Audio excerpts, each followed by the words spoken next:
instead of saying focus, if you use the word attention, would you agree that attention and focus are about the same thing?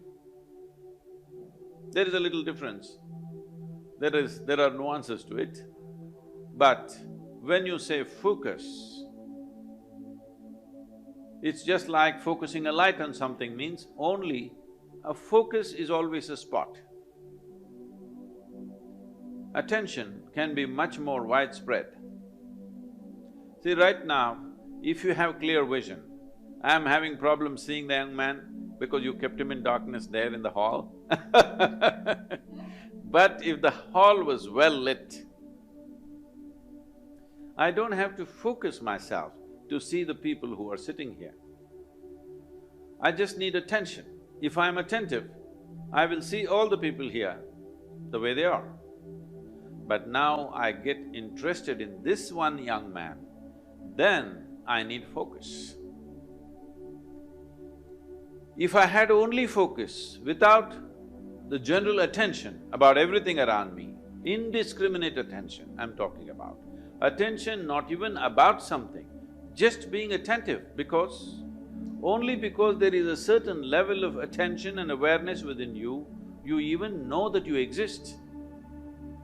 Otherwise, let's say in sleep, in your experience, neither the world exists nor you exist, all that's happened is there is no attention. Because there is no attention, there is no perception of any kind.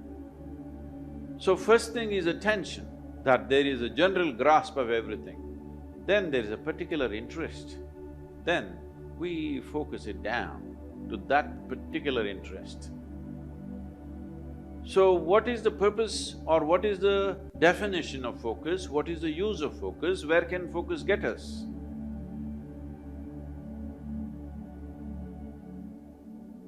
We are focusing on something only because our attention is not keen enough. If our attention was very keen, you would not need to focus on anything.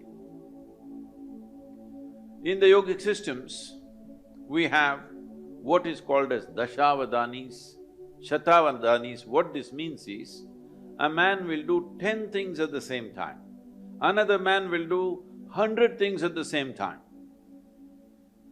This is, he will articulate a particular musical raga, at the same time he will calculate a very complex arithmetic problem, at the same time he will write poetry, at the same time like this he will do 10 things or 100 things. There are people like this.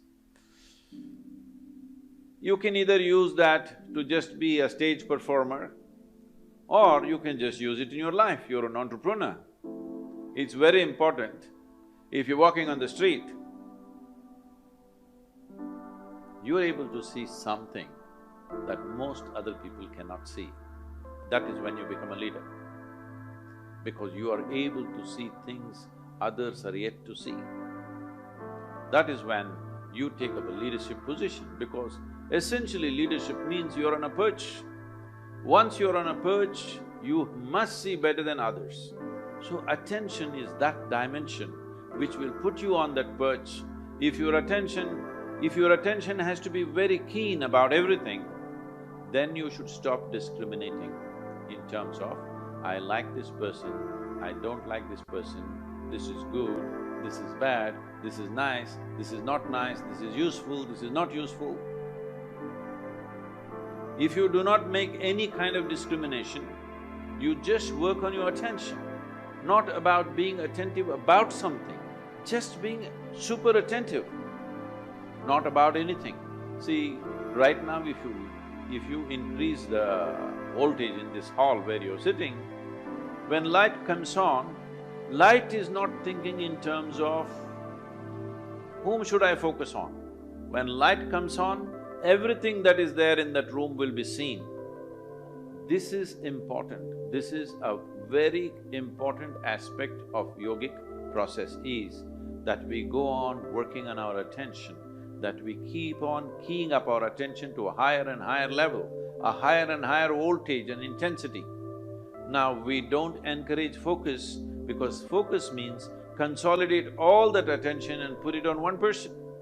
Suppose you invested your entire focus on one spot and you found nothing worthwhile in that spot, what will you do at the end of your life? This is what is happening to most lives. Now, you just work on making your attention itself so keen that even if somebody focuses on something, they won't be that keen. If your attention is that keen, you won't miss a thing in this universe. Now, when you don't miss a thing, everybody thinks you're some kind of a superhuman being. No, no, no, this is not about being superhuman. This is about realizing being human itself is super.